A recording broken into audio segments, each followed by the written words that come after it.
What's an unexpectedly well-paid job? Boiler operator. Get paid $35 an hour to play Skyrim on Switch while watching Netflix. Just had to find one that's all operator and no maintenance. My dad was a boiler room operator for 25 years until his plant closed. Dude made $90,000 in a down year in '95. It wasn't working overtime because my parents were getting a divorce and he didn't want them to think he made 120 plus K a year like he normally did, picking up overtime shifts. This was the job my grandfather had as well. He worked at a radiator plant making sure the boilers didn't explode, only he was doing it well before Netflix, or even the internet.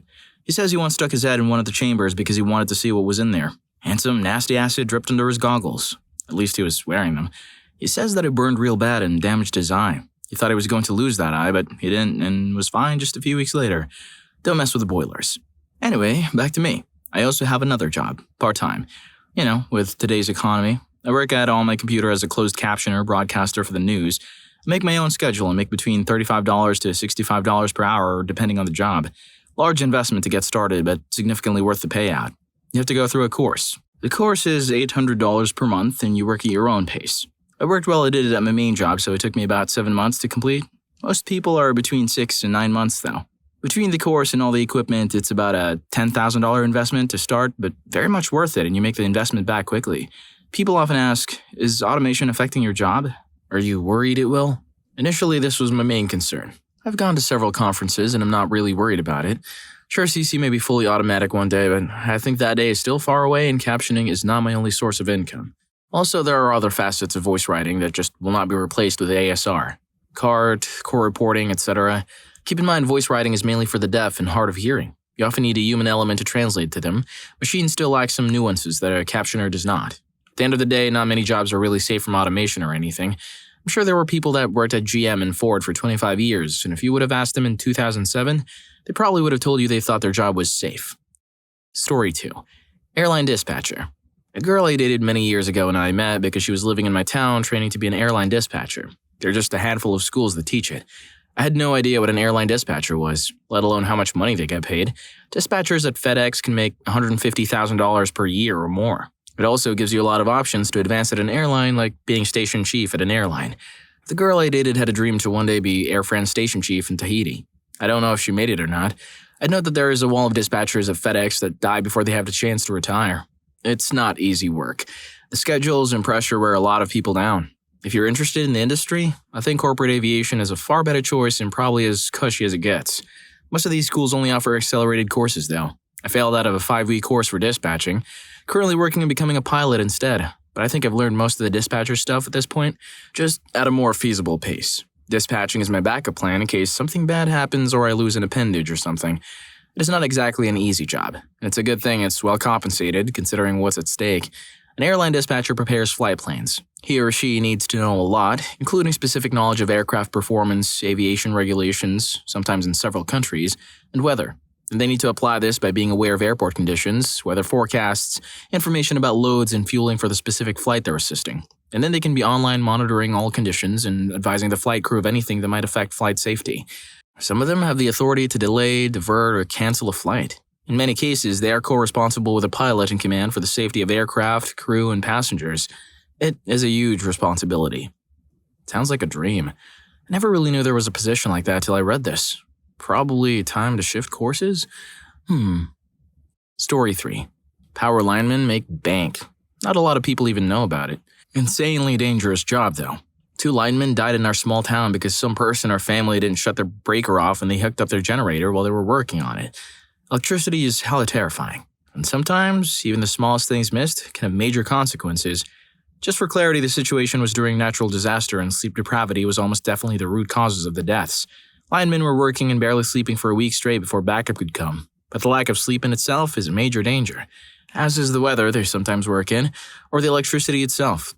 Linemen take safety seriously, but one thing going wrong can end in disaster. Even something as simple as flipping a wrong switch or forgetting a single piece of safety equipment. But as far as things go, electricity is probably one of the last things on Earth you want any accident with. My uncle, more like a friend, he was actually young, 5-year difference. We would hang just like brothers. Worked in taking care of those absurd high-tension cable maintenance. It is so high up that you have to fix it in a helicopter. They have to use special clothes, of course, and it is genius. Instead of blocking the electricity, let it pass in a stable way. You're now a living bird. The body is isolated with glass fiber, if I remember, and another of rare bonds that don't even have a name, only the molecule formula, and inside metal to transfer the current to the other side of the cable. Millions of volts. It was really made only for that purpose. That's actually more safe than it looks. The risks are high. The brain will make you more careful. It's full of protocols and safe programs to educate, and not too much degree, at least here in my country. My uncle did the classic car versus airplane accidents to make me lose fear of airplanes, but made me go crazy about being inside a car. He always said to me, life is about using your opportunities. Look for jobs with low competition, with high payment, even if you don't like it and it's not your style. Focus on it every single day you're working. Don't get a stable routine. Don't live paycheck after paycheck. Giving up your dreams is actually the fastest way to reach them. Life is not fair. The faster you understand it, the better you will be at the game. Dreams are only good at being pursued. When you reach it, better get another one. Don't make day one last. Lastly, they all make well over 100,000. Storm seasons being in tons of overtime. They're all in their mid to late 20s buying houses. I wouldn't call being a linesman unexpectedly well paid. Those people are freaking heroes after storms. Story 4. Longshoreman. If you're a senior member of a union, you make absolute cake. $180,000 plus a year. I worked as a longshoreman during college. It was one of those jobs that was always open here during fishing season. Work was extremely tough, since we manually unloaded trawlers all day and night, but the pay was phenomenal. Our company charged the boats per kilogram of fish unloaded, and then that pot will split equally between the longshoremen. I think it was equal to 2 US cents or around that. So when a huge factory trawler with 500 tons of frozen fish was unloaded, that would come out to roughly $10,000. And those $10,000 were split among usually 15 guys, and you'd have a nice $500 to $600 payday. Of course, the work was brutal. Hours long, you'd probably get injured sooner or later. I know other longshoremen at the San Pedro Harbor. Mind you, they get real weird hours, whether it be a graveyard shift that ends at 6 a.m., then work at 4 p.m. again, or no work for multiple days. No matter what, he was working weird hours but was almost always there for a majority of the morning. He made so much money that they had the chance to buy a ranch out near Temecula, buy multiple horses. They already had 2, but I think they had 4 last time I visited. Have a chicken coop and 5 to 7 dogs. Lost count. The husband also built a track around the house or second arena, and they have races on 4-wheelers. The wife gets to ride or train all day. The husband gets to hang out with his wife and his dogs, and they have virtually no money issues. The only holdback is it's a 2-hour drive to San Pedro for him, but he has weird hours, so he's never stuck with California traffic. Story 5. My parents are both immigrants, and my mom has been a house cleaner since I could remember. My dad was a dishwasher for a couple of restaurants from time to time. My mom decided to start her own company a couple of years back. First, it was predominantly residential, but when my dad saw how successful it was getting, he quit his job and helped my mom develop the commercial portion of her company. Their company now has contracts with Tesla, Pete's Coffee, Barnes & Noble, the Apple Store, and a couple other department stores. They have enough employees now to really just lay back and relax. Considering they went from cleaning Burger King bathrooms to being self-made, they 100% deserve it, and it makes me so proud of them. As a kid, I was really poor, and seeing a change in our lifestyle is still pretty bizarre to me. Now my family has branched out to maid services. My sister and husband started a green cleaning service and catered towards higher-end homes where people didn't have the time or desire to clean their homes, and because it was green-friendly, it really was their chemicals were sourced specifically to not contain certain things and really did leave a non-chemical eye-burning clean. They charged per maid per hour and had regular customers throughout the week. Most did a monthly or bi-weekly cleaning to keep it under control, and if it was a new or deep clean, they'd charge more, but for the regulars, it was a flat rate, which was fair on both sides. It was fun helping out because they had some really nice cleaning products like a Mealy vacuum that worked really well, and some sort of steam vacuum cleaners for the bed. There was also usually a tip involved in because everyone was family, they do their best to do a good job. The clients were also very friendly, made a lot of good contacts. Damn. Good on this family for making a great living. I love a good turnaround story. Just imagine when the cleaning lady has a nicer boat than you. Don't worry, guys. With enough perseverance, you could be on top of the world, too. Who knows? Maybe the first step is to hit the like button and subscribe to the channel. Story 6. The year I got out of high school, I picked up a job at a private country club working the bag room. When I spotted a member, I'd grab their reserved or private cart from the garage and load their clubs on it that they kept stored in their bag room. Couple damn towels hung in the back, pencils, scorecards, and everything waiting by the time they stepped up. Place was primarily executives and whatnot for like the major automotive companies here in Michigan. I made a couple hundred each day in tips. During a couple tournaments that took place, I went home with around $500 in my pocket. I took home so much each day that I kept forgetting to pick up my paycheck, which was something like another $400 each week. Late 90s minimum wage. Only part of the job I hated was using the picker to get the balls off the range. There was always some a-hole trying to use me for target practice. It's not like it startles the person inside. You go out there fully expecting people are going to try. What sucks is that the picker I used had a protective metal cage around it. A golf ball hitting those cages at high speed is loud as hell. It's like having someone bang metal pans next to your head. But not once, repeatedly over the course of the 30 minutes or so it took to collect the balls. I don't golf, but I imagine if I did spend time at a driving range, I'd probably be tempted to see if I could hit it though. So I get it. A few friends and I all got a job at the nicest golf course in the area and worked the carts. We literally drove golf carts around all day. Someone pulls into a parking lot, pull up with a golf cart. Someone comes back, take the golf cart around back and spray it down. The amount of NHL hockey players and other big-time people that came through was insane. And so were the tips. Almost everyone who dropped off their carts would either give us $20 or their leftover booze, which basically funded our partying for the weekends. It rains a lot where we live though, so it was dead a fair amount of times. But our boss was the most chill dude ever. Let us put a TV and Xbox in our little cart building and we could just chill all day. It was pretty unreal. Definitely the most fun job I've worked. There really wasn't anything to do. A lot of time dunning carts around, basic cleanup, and a lot of chilling and chatter. The hardest part of the job was learning the names of all the members that came through. It wasn't required, but it was how you made bank. As soon as you start recognizing me by name and picking up on the little details they drop during conversations, the more cash you make. Story 7. Underwater welding pays a tremendous amount. I'm a welder myself on disability from an injury about a year ago now. When I was in school formally learning to get some qualifications, one of the instructors told us a bit about a buddy he had that retired in his late 20s from being an underwater welder in some rig off the coast of Alaska or some crap. It was a while ago. Don't remember the small details. Anyways, he told me a story from the same dude who was repairing some strut deep down underneath the rig, and apparently a shark repeatedly came by and kept messing with him, nipping at his suit and attracted to the light of the welder. Well, he told us, when you weld underwater, you're constantly being shocked by the current running through the machine. Not dangerously so, but enough you notice. However, it's apparently extremely dangerous to activate the gun in just open water and not in the steel weldment. If you do so, you could die from a huge shock. Well, apparently, he had enough of the shark, and when it next passed by, he jabbed the gun into its face and pulled the trigger. Apparently, shocked the hell out of him and blew a portion of the shark off. Good money, but that ain't for me, Chief. Job listing. Underwater welder. Pros, good pay. Cons, get constantly shocked and occasional shark trying to punk you. Any takers? Story 8. Dog groomer. It's a weird industry, though, and a skill that really has to be learned hands-on. Grooming schools can be a good start, but I know great groomers that never went to school for it, and terrible groomers that spend thousands on classes. Just being good at handling dogs is the best foundation for success. It's not the easiest job in the world. It's largely commission-based, and you're lucky if you get any benefits out of it.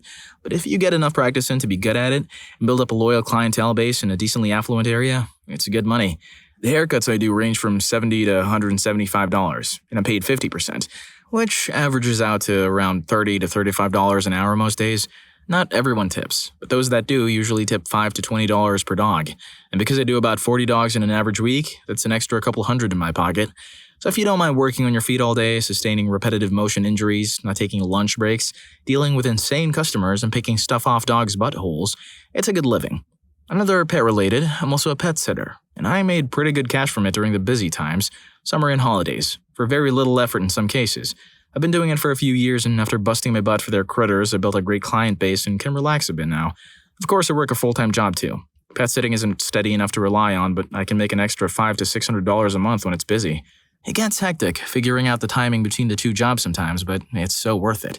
I'm currently pet sitting for a week, $245 to hang out with 2 adorable dogs, eat their food, drink the wine they bought me, and relax. I love what I do.